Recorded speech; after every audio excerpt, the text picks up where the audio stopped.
Halo semua, selamat datang di channel YouTube Bintang Timur Motor. Bersama gua Matthew. Kali ini di belakang gua udah ada Velfire GATPM tahun 2022.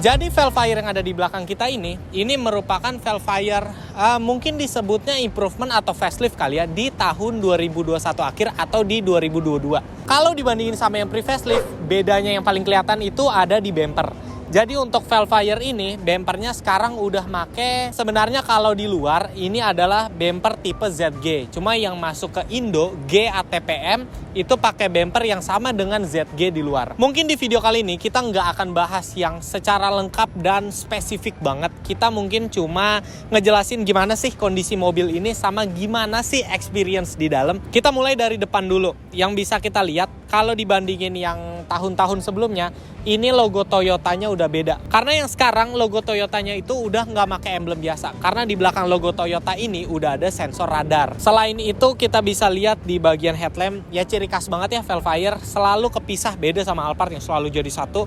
Ini di Velfire ini, dia di bagian dalamnya udah agak kebiruan, mungkin sebutannya hybrid kali ya. Kalau kalian perhatiin juga, di sisi sini itu, ini ada corner lamp. Jadi ketika kita belok, kita ngesen kanan nih, ini corner lampnya akan nyala. Kalau kita sen kiri, corner lamp yang sebelah kiri akan nyala juga. Secara sekilas sih bagian depannya begitu. Terus kalau misalkan kita lihat ke bagian samping ini warnanya kenapa bisa gelap dan pekat banget? Karena mobil ini udah di coating juga sama owner sebelumnya. Dan kalau kita lihat cat-catannya, sambungannya apa segala macam, ini masih 100% cat original. Kita bisa jamin itu. Walau ini mobil tahun 2022 ya. Sekarang berarti 2025, udah 3 tahun ya. Tapi ini bisa kita bilang mungkin mobil yang jarang dipakai ya. Karena secara kilometernya aja, ini mobil baru 7.000 km. 3 tahun 7.000 km, service record Toyota lagi. Nih kalau kita lihat bagian dalamnya ya. Nih, gimana kita mau bohong coba kalau ini mobil emang 7.000 asli, no puter-puteran ya. Kalau kita lihat ini kita dapat dari owner sebelumnya. Nih kita sambil buka juga deh. Nih, ini bawaan dari owner sebelumnya selalu disarungin. Ini juga Alphard ini ex pemakaian pribadi, owner sebelumnya itu nggak punya supir. Yang mana biasanya kan ada beberapa yang bilang, kaki-kaki depan Alphard ringkih segala macam, kayak balancer shaftnya perlu diganti, terus shocknya perlu ganti segala macam. Nah itu sebenarnya kalau asumsi pribadi dari kita, kemungkinan itu dari driver masing-masing Alphard. Karena emang yang kita perhatiin kalau di Jakarta, driver Alphard yang ada di Jakarta itu rata-rata bawanya pada barbar semua. Nah beda kalau sama yang ini pemakaian pribadi ownernya sendiri, yang mana kalau istilahnya mobil kita pribadi sendiri pasti kita akan lebih sayang-sayang makanya.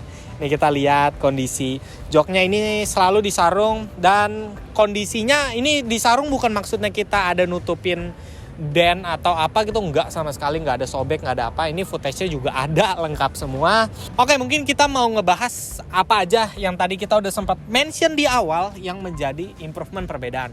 Yang pertama ini ada di speedometernya, ini listnya udah pakai warna merah. Kalau yang sebelumnya silver ya kalau nggak salah. Terus yang kedua adalah ini. Jadi sebelumnya memang udah ada cruise control. Agak lupa ya yang sebelumnya itu udah adaptif atau belum. Tapi yang ini udah adaptif dan juga bisa di setel dari kilometer 0. Waduh, ini sebelumnya kita habis foto pakai bahasa Jepang. Kita malah nggak ngerti. Tunggu, gue udah hafalin nih perubahannya di ini language English. Oke, sip. Kita lanjut dulu. Oke, ini udah aktif, radar cruise active. Please pay attention to other vehicles. Terus kalau kita kebawain aktifin, nah ini udah nyala. Nanti kita uji coba juga pas di jalan. Nah kurang lebih kalau sisanya sih sama yang pre-facelift, sama-sama aja ya. Terus ini mungkin kita bahas lengkapnya nanti ketika kita udah jalan. Nah yang paling spesial dari Alphard Velfire itu udah pasti di jok belakangnya. Untuk Velfire GATPM ini dia udah make pilot seat, bukan captain seat lagi ya. Waduh, kita coba dulu. Aduh. Kalian kalau udah naik mobil nih, gak mungkin kalau gak disangka bos atau eksekutif muda. Yang enak ini udah ada leg supportnya. Cuma kalau di generasi AGH30 di sisi sininya itu udah nggak ada apa ya sebutannya, footrest ya, footrest. Beda sama yang generasi sebelum ini masih ada footrestnya. Terus ini standar seperti biasa, ada ambient light, terus ada rear monitor. Nah ini ada juga. Terus atas ini ya mungkin ini juga salah satu alasan orang beli Alphard kali ya. Udah ada panoramik yang gede-gede banget. Malah kalau menurut kita kayaknya lebih keren Alphard yang generasi ini dibanding yang setelah ini. Karena setelah ini apa ya, itu sunroof juga sih, cuma udah kecil-kecil atas kanan kiri dan nggak bisa dibuka ya kalau nggak salah ya. Nah kalau ini kan kalian misalkan pejabat mau kampanye apa segala macam, kayaknya mobil ini cocok banget ya. Oke, sementara ini coba kita keluar lihat lagi ke bagian belakangnya. Dan kalau Alphard nggak, sebenarnya cara buka dan tutupnya tuh nggak perlu tarik ininya, tinggal klik di sini aja. Nah, oke.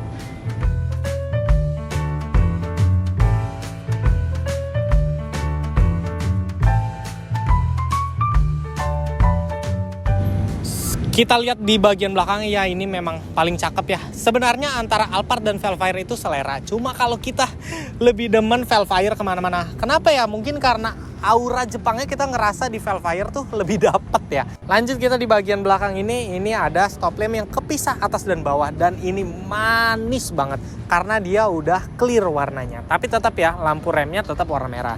Sekarang kita coba buka bagasi. Ini yang agak lucu di Alphard dan Vellfire. Sebenarnya ada beberapa mobil lain lagi juga kayak Harrier. Entah kenapa Toyota kalau kita klik tombol buka dari belakang langsung itu tuh nggak elektrik. Tapi kalau misalnya kita klik dari dalam atau dari remote itu tuh elektrik. Nah kita lanjut lihat di bagian belakangnya. Waduh mewah banget ya. Kalau dari sini sih kita ngelihat ke bagian dalamnya, kita sih suka banget ya dengan interior dari Vellfire ini. Dibilang full black enggak juga sih karena plafonnya masih warna beige. Cuma kalau kita lebih suka ini dibanding sama Alphard yang warnanya terang, yang mana itu akan lebih cepat kotor. Beda sama Vellfire nggak akan terlalu kelihatan cepat kotor gitu. Sementara udah sih ya kita nggak yang bahas detail apa lengkap segala macam. Sekarang kita mau coba nyetir mobil ini aja langsung kali ya. Oke. Kalau biasanya orang-orang review Alphard itu pada duduk di belakang. Cuma karena udah terlalu banyak yang bikin, jadi kita mau nyetir aja buat nunjukin kira-kira masih dianggap supir nggak ya kalau kalian beli mobil ini untuk pemakaian pribadi. Sebenarnya kalau misalkan kalian nyetir mobil ini buat pemakaian pribadi, kita sih nggak bisa bilang akan dianggap supir apa enggak, karena kejadian pemilik pribadi dianggap supir itu banyak banget. Itu mungkin balik lagi tergantung tampak masing-masing. Cuma kalau gua bawa mobil ini, sekalipun udah mampu kayak tetap dianggap supir kali ya. Dimulai dari joknya ini udah pastinya udah elektrik, dan juga di sini ada memory seatnya. Kalau misalkan kita ngomongin Vellfire, sebenarnya ini tergantung balik lagi dari selera ya. Orang lebih suka Vellfire atau Alphard. Cuma kalau kita ngelihatnya Vellfire tuh kesannya kayak lebih ke orang-orang yang lebih ngerti mobil. Cuma nggak menggeneralisir yang punya Alphard nggak ngerti mobil ya. Cuma maksudnya Alphard tuh terkadang kayak orang tuh cuma tahu yang penting Alphard, yang penting Alphard. Nah, ciri-ciri pembeli Vellfire itu adalah orang yang kepingin Alphard tapi nggak pengen yang udah pasaran, karena bisa kita bilang Alphard itu cukup pasaran banget. Tapi kalau populasi dari Vellfire itu agak jarang. Ini kita iseng, kita gas dikit. Sebenarnya tenaga 2500 cc untuk mobil segede ini ya bisa dibilang, sebenarnya kalau kita bilang sih cukup-cukup aja ya, nggak yang berlebihan. Cuma memang di momen tertentu, apalagi kalau misalkan isi full penumpang, mobil ini kerasa sedikit agak berat karena mobilnya yang gede banget, cc-nya cuma 2500 cc dan transmisinya CVT. Itu yang bikin kadang agak lemot. Cuma ya kalau misalkan bawa Alphard atau Vellfire, istilahnya siapa yang mau kebut-kebutan ya? Kalian lihat aja dari kamera kan kelihatan banget. Depannya ini ada moonroof ya sebutannya, terus di belakang itu juga ada panoramic sunroof yang gede banget dan bisa dibuka. Ya buat apa ngebut-ngebutan ya dengan mobil segede gini. Fitur yang kita bilang tadi ini adalah lane keeping beserta juga adaptive cruise control yang bisa digunakan dari kecepatan 0 km per jam. Yang mana artinya ketika kita macet-macetan, adaptive cruise control ini bisa kepake. Dan ini gue coba untuk lepas tangan, di ini jalannya agak berbelok, ini mobilnya tetap nurut. Kalau kita mau naikin kecepatan ya tinggal set dari sini. Ini udah kita aktifin untuk fitur lane keepingnya. Ini ada mobil juga tuh ya. Terus kalau kita naikin speednya ya dia ngikutin aja. Sampai dengan kalau misalkan nanti di depan mobil ada yang ngerem, ini mobil juga ikut ngerem. Nih bisa kelihatan ya. Ini jalannya berbelok, setirnya nurut aja. Setiap berapa detik sekali kita harus pegang. Cuma sisanya dia udah semi autopilot ya disebutnya ya. Tuh. Ini kaki juga nggak megang apa-apa ya.